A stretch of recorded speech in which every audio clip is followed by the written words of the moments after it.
நிறைய என் ஃபேமிலியை ஹர்ட் பண்ணிட்டேன். இந்த படத்தை என் ஒய்ஃப் டெடிகேட் பண்ணுறேன்.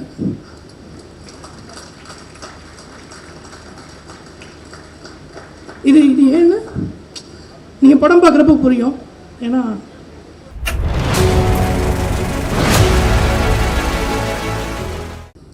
தேங்க்ஸ் சொல்லக்கூடாதுன்னு ப்ரொடியூசர் சொல்லியிருந்தார்.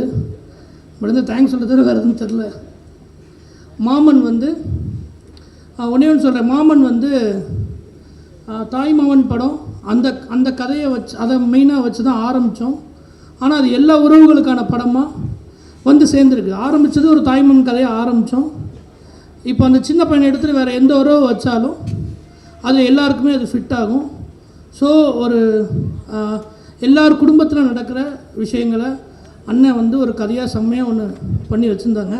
அண்ணன் கூப்பிட்டு எனக்கு சொன்னப்போ நானும் விலங்கு மாதிரி அதே மாதிரி ஒரு த்ரில்லர் திரும்ப பண்ணக்கூடாதுன்னு நினச்சிட்டே இருந்தேன். அப்போ இப்படி ஒரு கதையை கேட்டப்போ அது எனக்கு ஒரு பயங்கர சர்ப்ரைஸாக இருந்தது. ரொம்ப கனெக்டடாக இருந்தது. எனக்கு ரொம்ப சேலஞ்சிங்காகவும் இருந்தது. ஸோ அதை சூஸ் பண்ணி அதுக்கப்புறம் எழுத ஆரம்பித்தோம். அது ஒரு நல்ல கதையாக வந்து நல்ல ஒரு அண்ணன்கிட்ட சொல்லவும் அண்ணனும் ரொம்ப பிடிச்சிருந்துன்னு சொன்னாங்க. அண்ணன் நிறைய இதில் இருக்க முக்கியமான மொமெண்ட்ஸ் எல்லாமே அண்ணன் எனக்கு சொன்னது தான். அதை வந்து சரியாக செஞ்சுட்டேன்னு நினைக்கிறேன். அண்ணன் அதுக்கப்புறம் பார்த்துட்டு சொல்லுவேன், ஏன்னா என் கதை எப்படி எடுத்து வச்சுருக்கேன் அப்படின்னு சொல்லாத அளவுக்கு நான் வந்து பண்ணியிருப்பேன்னு நம்புகிறேன். எனக்கு நான் வந்து ரொம்ப முக்கியமாக தேங்க்ஸ் சொல்லணுன்னா press media, YouTubers, meme creators.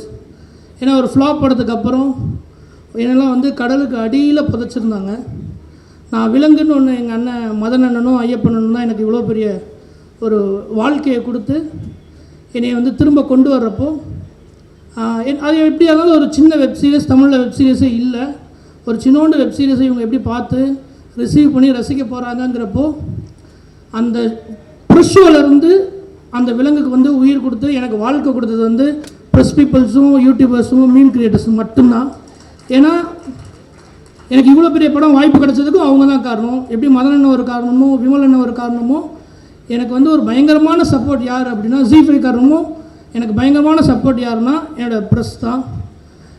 ஏன்னா நான் வந்து அடிக்கடி சொல்லுவேன், ப்ரூஸ்லி நல்லா இல்லாதப்போ என்னை எவ்வளோ திட்டினாங்களோ அதெல்லாம் விட ட்ரிபிள் மடங்கு நான் ஒரு நல்ல ஒரு சின்னதாக ஒரு கதை எடுத்துகிட்டு வர்றப்போ என்னை பயங்கரமாக பாராட்டி என்னை இந்த இடத்துக்கு கொண்டு வந்தது வந்து நல்ல பெரிய இடத்துக்கு வரல. பட் இப்படி ஒரு படம் பண்ணுறதுக்கு காரணம் வந்து நீங்கள் எல்லோரும் தான். உங்கள் எல்லாருக்குமே ரொம்ப ரொம்ப ரொம்ப ரொம்ப ரொம்ப நன்றி. இதுக்கு எப்போயுமே நான் வந்து கடமைப்பட்டிருப்பேன். லைஃப் ஃபுல்லாக வந்து உங்களுக்கு ஒரு பெரிய ரெஸ்பெக்ட்ஃபுல்லாக நடந்துக்கணும்னு நினைக்கிறேன். ரொம்ப ரொம்ப தேங்க்ஸ். அப்புறம் என்னோடய குருநாதர் அண்ணன் சூரியனை வந்து எனக்கு இவ்வளோ பெரிய வாய்ப்பு கொடுத்ததுக்கு வந்து ரொம்ப நன்றி. என்னை நம்பினதுக்கு ரொம்ப நன்றி. ப்ரொடியூசர் அப்படி இன்னொரு அண்ணன் குமார், நான் யாரையுமே சார்னு கூப்பிட மாட்டேன்.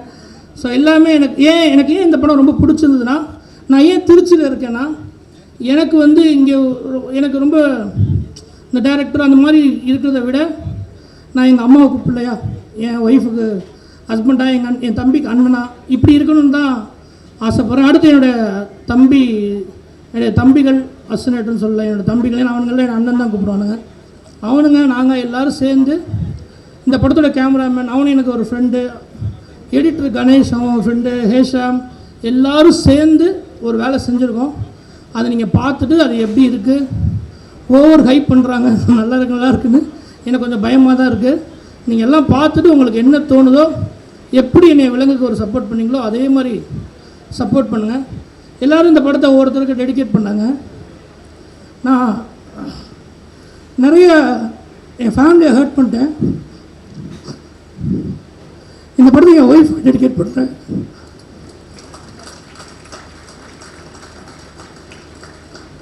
இது ஏன்னு நீங்கள் படம் பார்க்குறப்ப புரியும். ஏன்னா மன்னிப்பு கேட்கணும்னு சொல்லுவாங்கள்ல, ஒருத்தர் சின்ன சண்டை போட்டால் அப்போ என் ஒய்ஃப்ட்டு சாரி கேட்குறேன்.